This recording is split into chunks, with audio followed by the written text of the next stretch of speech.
ورحمۃ اللہ وبرکاتہ۔ بسم اللہ الرحمن الرحیم، والصلاة والسلام علی رسولہ الکریم وعلی آلہ وصحبہ اجمعین۔ 17 رمضان المبارک شب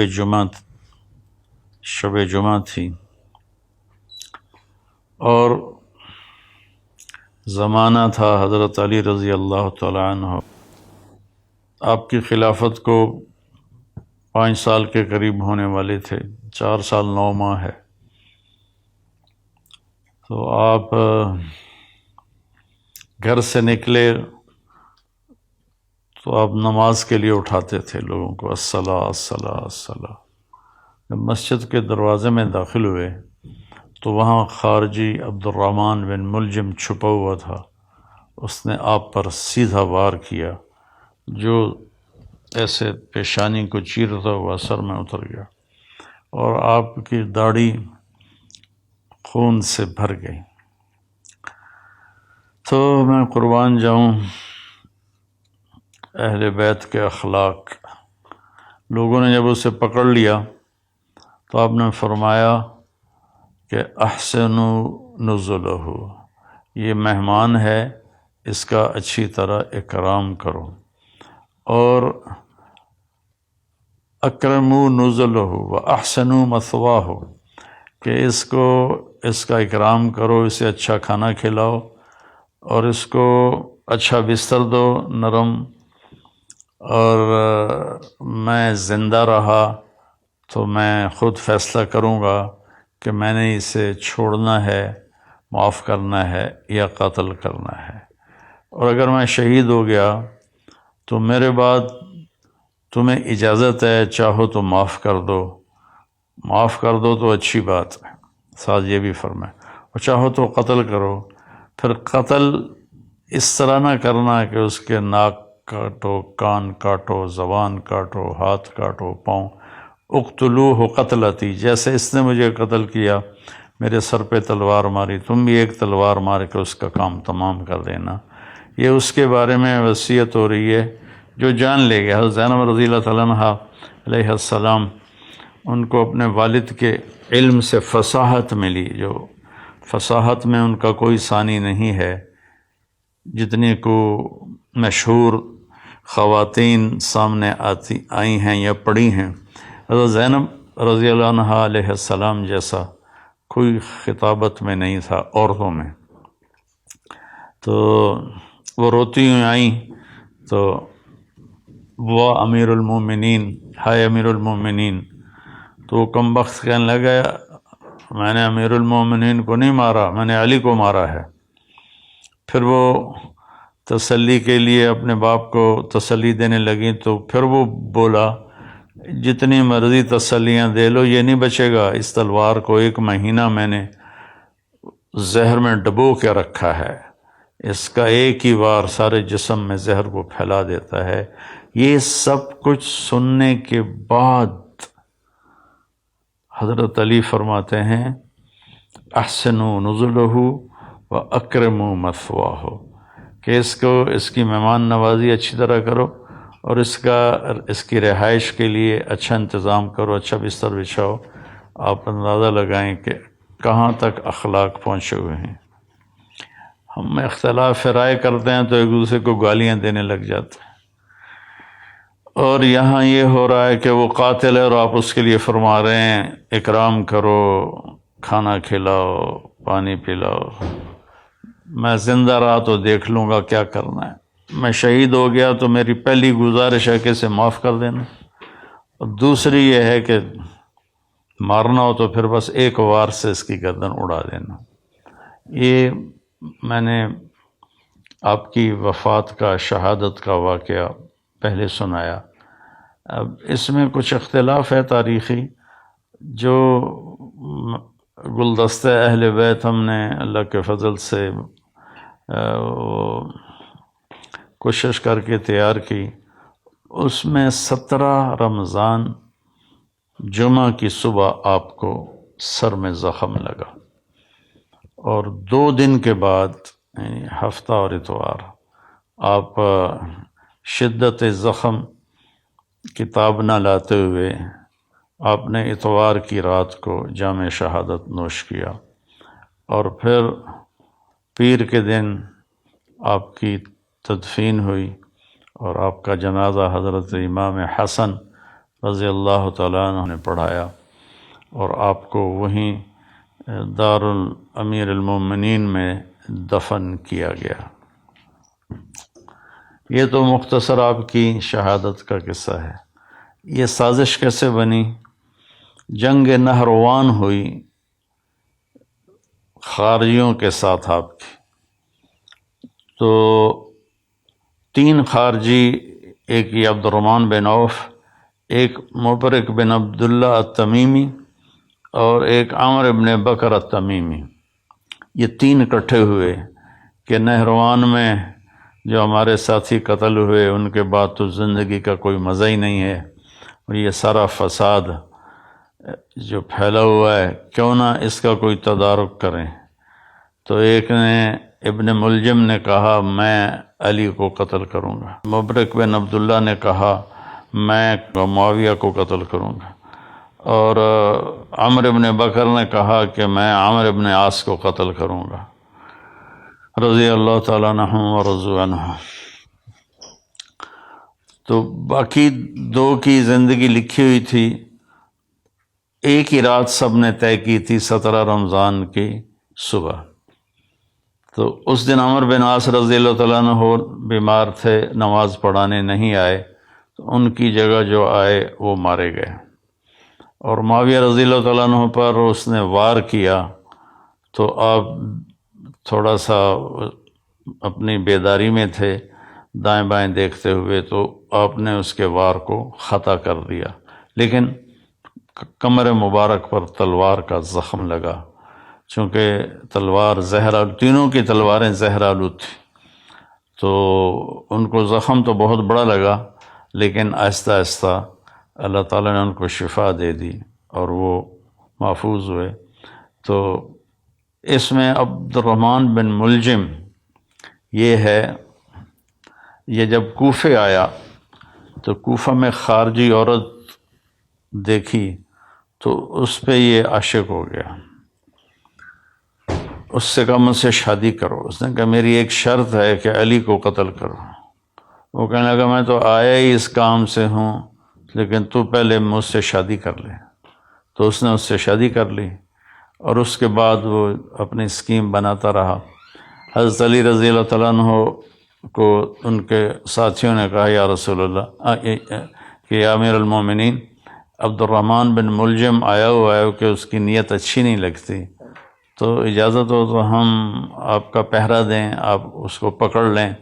آپ نے کہا پہرا تو آسمان والا دیتا ہے، حفاظت وہ کرتا ہے، اور اگر تم اسے پکڑ لو تو میں شہادت کیسے پاؤں گا؟ وہ بہت تنگ ہو گئے تھے اپنے ساتھیوں کی بے وفائیوں سے، اور اپنے داڑھی کو یوں پکڑ کے نا کہتے ارے تو کب رنگین ہوگی۔ اس کے پیچھے ایک واقعہ ہے کہ آپ بیمار ہوئے بہت زیادہ، تو اللہ کے نبی پوچھنے آئے تو انہوں نے عرض کی یا رسول اللہ مجھے لگتا ہے میرا آخری وقت آ گیا ہے۔ تو آپ نے فرمایا نہیں، تیرا آخری وقت نہیں ہے، تو اس وقت مرے گا جب تیرے سر کے خون سے تیری داڑھی رنگین ہو جائے گی۔ تو ہوئی بھی ایسے، اس نے یہاں تلوار ماری جس نے ماتھے کو بھی پھاڑ دیا اور یہاں تک کھوپڑی کو بھی پھاڑ دیا، تو سارا خون آیا اور داڑھی پہ لگ گیا۔ تو اتنا تنگ ہو گئے تھے زندگی کے آخری ایام میں اپنے ساتھیوں سے کہ بے وفا، غدار بہت زیادہ ہو گئے تھے، اور تو آپ نے اپنی داڑھی مبارک کو یوں پکڑتے تھے، پھر کہتے متا تخزب، ارے تو کب تو رنگین ہوگی، تو کب رنگین ہوگی، یہ اس کو بار بار کہتے تھے۔ تو اللہ نے آپ کو یہ رتبہ نصیب فرمایا، اور آپ کو غسل دینے والے حضرت عبداللہ بن جعفر طیار کے بیٹے، اور حسن اور حسین دونوں بیٹوں نے، اور جو نماز جنازہ حضرت حسن نے پڑھائی، اور دارالعمارہ میں آپ کی تدفین ہوئی۔ آپ کے 2 بھائی طالب، عقیل، 3 جعفر۔ طالب سب سے بڑے تھے، جس پر والد کا نام ابو طالب بنا، اور اس کے بعد تھے عقیل، اور اس کے بعد تھے جعفر جو موتا کی جنگ میں شہید ہوئے، اور حضرت علی رضی اللہ تعالیٰ عنہ سب سے چھوٹے تھے۔ آپ ابتدائی میں اسلام قبول فرما لیا کہ حضرت خدیجہ رضی اللہ تعالیٰ عنہ اور اللہ کا نبی نماز پڑھ رہے تھے، تو آپ اندر آئے، تو آپ نے کہا یہ کیا ہے میرے چچا کے بیٹے؟ تو آپ نے کہا بیٹا یہ نماز ہے اور میں اللہ کا نبی ہوں۔ آپ نے اسی وقت کلمہ پڑھ لیا۔ اس وقت آپ کی عمر بعضے کہتے ہیں 8 سال تھی، بعضے کہتے ہیں 10 سال تھی۔ 10 سال سے آگے کسی نے ذکر نہیں کیا، 10 8 8 10 اس طرح روایات کا اختلاف ہے۔ تو بھائیوں میں اختصار سے ہی تھوڑا بتانا چاہتا ہوں، ہمیں پتہ چلے کہ ہمارے جو بڑے تھے اور اللہ کی بارگاہ میں بڑے پاکیزہ پاک محبوب تھے، ان کی زندگیوں کی تھوڑی سی جھلک ہمیں مل جائے تو ہمیں بھی کچھ آخرت کا فکر پیدا ہو جائے گا۔ تو جب آپ نے ہجرت فرمائی تو آپ نے حضرت علی کو اپنے بستر پر لیٹایا کہ تم یہاں لیٹ جاؤ، اور یہ امانتیں ہیں، یہ لوگوں کے حوالے کر کے پھر تم بھی مدینے آ جانا۔ تو اس رات قریش مکہ نے آپ کو قتل کرنے کی سازش تیار کی تھی۔ آپ باہر نکلے اور مٹی اٹھا کے یوں پھینکی، وجعلنا من بین ایدیہم سدا ومن خلفہم سدا فغشیناہم فہم لا یبصرون، سورہ یاسین۔ ہم نے آگے بھی دیوار بنا دی، پیچھے بھی دیوار بنا دی، اور ان کو ہم نے اندھا کر دیا، وہ دیکھنے کے قابل نہ رہے اور آپ نکل گئے۔ تو شیطان نے نعرہ لگایا کہ تمہارا آدمی نکل گیا۔ تو انہوں نے ایسے گھر میں نظر دوڑائی تو صحن میں آپ سر پہ چادر اوڑھ کے لیٹے ہوئے تھے۔ ستمبر کا مہینہ تھا، گرمی ہوتی ہے، لیکن اپنے چہرے کو چھپانے کے لیے آپ نے اپنے اوپر چادر اوڑھی ہوئی تھی۔ اور صبح جب ہوئی اور آپ اٹھے تو قریش مکہ نے آپ کو پکڑ لیا اور مارنا شروع کیا کہ کدھر ہے محمد؟ آپ نے فرمایا میں تو تمہارے سامنے یہاں لیٹا ہوں، مجھے کیا پتا کدھر ہے؟ پھر انہوں نے ان کو حرم کے ایک ستون کے ساتھ باندھ دیا، پھر کچھ دیر بعد چھوڑ دیا۔ 3 دن میں آپ نے امانتیں واپس کیں، اور اس کے بعد آپ چھپتے چھپاتے جب مسجد قباء پہنچے، جہاں قباء کی وادی ہے، تو آپ کے پاؤں مبارک بالکل تر بتر ہو گئے تھے خون سے، کنکریاں چپ چپ، جوتا بھی نہیں تھا پاؤں میں، کنکریاں چپ چپ کے 7 راتوں اور 7 دن کا سفر ہے۔ تو آپ کے پاؤں کے زخم بہت تکلیف دینے لگے۔ تو جب آپ قباء پہنچے تو اللہ کے نبی نے فرمایا علی کو بلاؤ، کہا جی وہ تو چل ہی نہیں سکتے اب۔ پھر آپ خود تشریف لے گئے، ان کے پاؤں کو دیکھا تو آپ رونے لگے۔ پھر آپ نے اس سے اپنا لعاب نکالا اور یوں کر کے لگایا ایک پاؤں پر، اور پھر لعاب دوسرے پاؤں پر، تو ایک دم سارے زخم ٹھیک ہو گئے اور آپ اللہ کے فضل سے شفا یاب ہو گئے۔ جنگ بدر میں آپ نے کیا کیا کہ جب دشمن آمنے سامنے ہوئے تو عتبہ بن ربیعہ اور شیبہ بن ربیعہ اور ولید بن عتبہ، ایک ہی گھر کے 3 آدمی، عتبہ اور شیبہ دونوں بھائی، اور ولید عتبہ کا بیٹا اور عتبہ ربیعہ کا بیٹا، یہ نکلے جنگ میں کہ آیا ہے کوئی ہمارے مقابلے میں۔ تو اللہ کے نبی نے عوف رضی اللہ تعالیٰ عنہ اور معوذ رضی اللہ تعالیٰ عنہ اور حضرت عبداللہ بن رواحہ رضی اللہ تعالیٰ عنہ، ان تینوں کو بھیجا کہ آپ جاؤ اور ان کا مقابلہ کرو۔ جب یہ تینوں آئے تو انہوں نے پوچھا کون لوگ ہو؟ کہا ہم مدینہ والے ہیں۔ کب چلے جاؤ، ہمیں تمہاری ضرورت نہیں ہے۔ پھر کہا یا محمد اخرج الینا اکفاءنا، ہمارے قریشی ہماری طرف بھیجو، ہمارے قبیلے والے ہماری طرف بھیجو۔ اتنا ان پہ نشہ چڑھا ہوا تھا اپنی فتح کا۔ تو آپ نے فرمایا یا حمزہ قم، یا شیبہ قم، یا علی قوم، کیونکہ علی چھوٹے تھے نا، حمزہ بھی چچا تھے، شیبہ بھی چچا تھے، تو آپ نے کہا قوموا لدینکم۔ تو یہ تینوں حضرات پیدل چلتے ہوئے آئے، تو عتبہ نے پوچھا کون ہو؟ آپ نے کہا میں حمزہ ہوں بن عبد المطلب۔ کہا تم کون ہو؟ کہا میں شیبہ بن حارث۔ تم کون ہو؟ کہا میں علی بن ابی طالب۔ کہنے اب مقابلہ ٹھیک ہے۔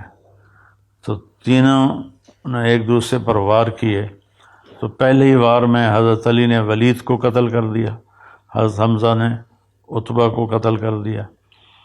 تو حضرت شیبہ ذرا عمر میں بڑے تھے، تو ان کی ٹانگ کاٹ دی اس نے، شیبہ بن ربیعہ، شیبہ نہیں عبید، میں غلط کہہ رہا ہوں، عبید بن حارث۔ تو شیبہ تو دوسری طرف سے کافر، حمزہ، عبید، علی، ادھر عتبہ، شیبہ، یہ بن ربیعہ اور ولید بن عتبہ۔ تو شیبہ نے حضرت عبید کی ٹانگ کاٹ دی، تو گر پڑے، تو دونوں نے اس کا بھی کام تمام کر دیا، اور ان کو اٹھا کر لائے تو آپ کے قدموں میں پڑھ کر کہنے لگے یا رسول اللہ میں شہید ہوں۔ آپ نے کہا بلا ونا علیک شاہد، بے شک تم شہید ہو اور میں اس پہ گواہ ہوں۔ تو جنگ بدر میں آپ کی شجاعت سب کے سامنے ہے۔ پھر غزوہ احد میں جب شکست ہو گئی تو کفار نے اللہ کے نبی کے اوپر اپنا فوکس کیا حملہ، تو چند صحابہ نے آپ کو گھیرے میں لے لیا۔ یہ چند صحابہ تھے ابو بکر، عمر، علی، سعد بن عبادہ، عبادہ بن صامت، اسد بن زرارہ، ابو دجانہ، طلحہ بن عبید اللہ، اور حارثہ بن نعمان، 10 تھے، میں نے 9 نام آپ کو بتا دیے۔